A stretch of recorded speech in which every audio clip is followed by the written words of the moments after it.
El ex Contralor General del Estado, Carlos Pollitt, afronta dos procesos penales, uno por supuesta concusión, otro por supuesta asociación ilícita. En ambos casos se investiga un presunto soborno de 10.1 millones de dólares.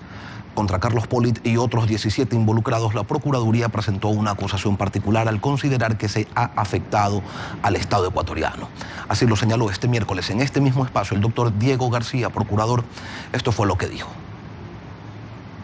Como parte del esquema de corrupción de Odebrecht utilizaba intermediarios, sean estos contratistas de Odebrecht, que sobrefacturaban para incrementar el valor de los contratos, o con personas, empresarios ecuatorianos que hacían de intermediarios, aunque no tenían ninguna relación con los contratos. En estos casos también es necesario tener en claro que no partimos de informes de la Contraloría General del Estado que nos permitan ir directamente sobre la relación contractual en procesos que podrían en otros casos convertirse en enjuiciamientos por peculado, porque precisamente este esquema de corrupción incluía la posibilidad de terminar con informes limpios de Contraloría General del Estado que no dejaran un rastro dentro de la apariencia legal del esquema contractual, sino a través de información que ha llegado posteriormente en delaciones de Odebrecht, en la contribución penal internacional de Estados Unidos o de Brasil. El doctor Hernán Ulloa Parada es el abogado del ex Contralor Carlos Pollitt. Ha solicitado ejercer su derecho a la réplica. Buenos días, doctor. Adelante con la réplica. Buenos días. Gracias por esta invitación. Antes que nada, quiero rechazar de manera frontal y firme las expresiones calumniosas y temerarias que el miércoles anterior hizo en este mismo programa el señor Procurador General del Estado con respecto a los casos judiciales que afronta el doctor Carlos Pollitt Fayoni. El procurador no solo que ha hecho gala del desconocimiento de la ley, sino también de manera impúdica, falsa y sesgada, ha hecho imputaciones al doctor Pollitt sobre hechos que desconoce, pues la acusación particular que ha presentado en el juicio que por asociación ilícita se le sigue a él y a otras personas, lo que hace es reproducir las acciones temerarias asimismo y maliciosas expresadas por el señor fiscal general del Estado en el momento de la formulación de cargos, de tal manera que él no ha hecho ninguna investigación, él desconoce de estos hechos y aún más, como veremos adelante, hay una coparticipación en el supuesto que hubiera habido algún ilícito de parte del Procurador General del Estado. Doctor Ulloa, el procurador ha dividido en dos los momentos o instancias en las que el ex Contralor interviene, según él, en un esquema de corrupción. Así lo dijo. Efectivamente. Hay dos momentos en la relación del Contralor General del Estado con los contratos con Odebrecht. Una primera etapa en la que, mientras se desarrolla el proceso de acuerdo transaccional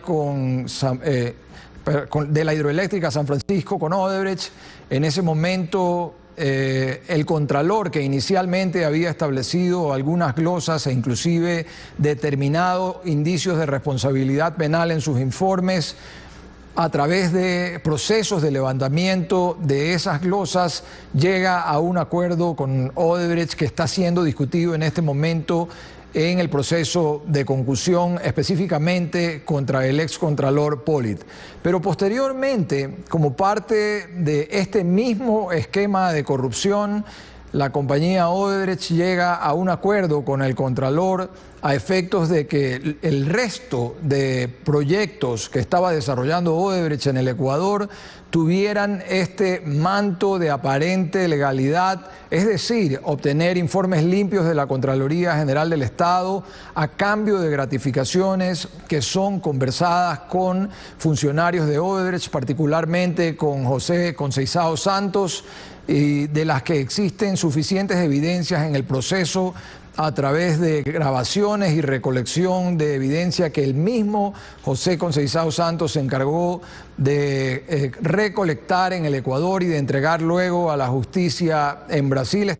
Doctor Ulloa, adelante con su réplica.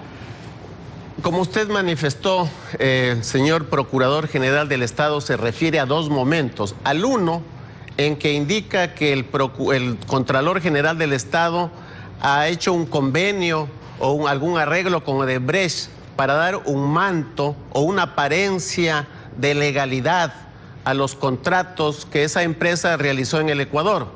Pero lo que no dice el señor Procurador General del Estado, y ahí falsea absolutamente la verdad, es de que quien tiene que dar ese manto de legalidad es la Procuraduría General del Estado, conforme expresa el artículo 237, numeral 4 de la Constitución de la República. A él le corresponde el control de la legalidad en los contratos. Adicionalmente, todo el país conoce que a partir del 2008, a través de la emisión o de la publicación de la Ley Orgánica del Sistema Nacional de Contratación Pública, se le quitó, se le restó a la Contraloría General del Estado la emisión de los informes previos a la contratación pública. Estamos hablando del 2008. Y el señor Procurador se refiere a contratos del 2010. ¿A qué manto de legalidad se refiere cuando él es el llamado como funcionario público a cumplir con esa misión? Yo le preguntaría al señor Procurador General del Estado, ¿qué ha hecho con respecto al manto de legalidad, con respecto a los contratos de Odebrecht? Nada. La Contraloría General del Estado estableció 33 o realizó 33 acciones de control, exámenes especiales, y justamente de uno de ellos, con respecto a la hidroeléctrica San Francisco, emitió 9 glosas que luego fueron desvanecidas porque hubo un convenio transaccional con la autorización del señor Procurador General del Estado. Eso es lo que nos dice el doctor Diego García Carrión. ¿Por qué razón Carlos Pollitt hablaba con José Conceizao Santos? En el audio que se filtró primero y que luego fue incorporado al proceso ya completo, se habla de entrega de dinero de las empresas Plastiquín y Cosani involucradas en un supuesto pago de coimas. Le pide José Conceizao las copias de los informes favorables a Odebrecht. ¿Eso no prueba nada, doctor? Bueno, hasta el día de hoy, la única referencia que se viene reproduciendo como cantaleta, y que también lo ha hecho el señor Procurador, es esa supuesta conversación que hasta el día de hoy ni siquiera se ha hecho la experticia o la comparación de voces. Sin embargo, asumamos que es cierta esa conversación. Si usted revisa la conversación, en ningún momento el doctor Carlos Pollitt exige, reclama algún dinero o algún arreglo con la empresa Odebrecht. Pero quiero decir adicionalmente, en el supuesto caso que hubiera ocurrido, aquí se da un caso particular en el esquema estrictamente jurídico, que esa delación jamás podía haber sido agregada al proceso, así lo determina el artículo 494 y 495 del Código Orgánico Integral Penal, porque de acuerdo a esas disposiciones legales, las delaciones tienen que ser guardadas en secreto por el fiscal y no pueden ser introducidas en el proceso. De eso se ha valido la opinión pública en general para este linchamiento mediático que se viene repitiendo en reiteradas ocasiones. Ustedes revisen esas declaraciones, no hay una sola coma de exigencias o de algún contrato ilícito que haya hecho el doctor Carlos Pollitt Fayoni. Doctor Ulloa, brevemente, si Carlos Pollitt es inocente, ¿por qué no regresa al país? En reiteradas ocasiones yo he presentado alegatos, impugnaciones, apelaciones con respecto a esa inmoral, ilícita orden de privación de su libertad, porque el doctor Pollitt ha manifestado su deseo de regresar al Ecuador y no se le ha permitido. Estando fuera del país, se le reitera otra orden de prisión preventiva en el juicio de asociación ilícita, cuando la ley dispone que la prisión preventiva es para que el procesado comparezca al juicio.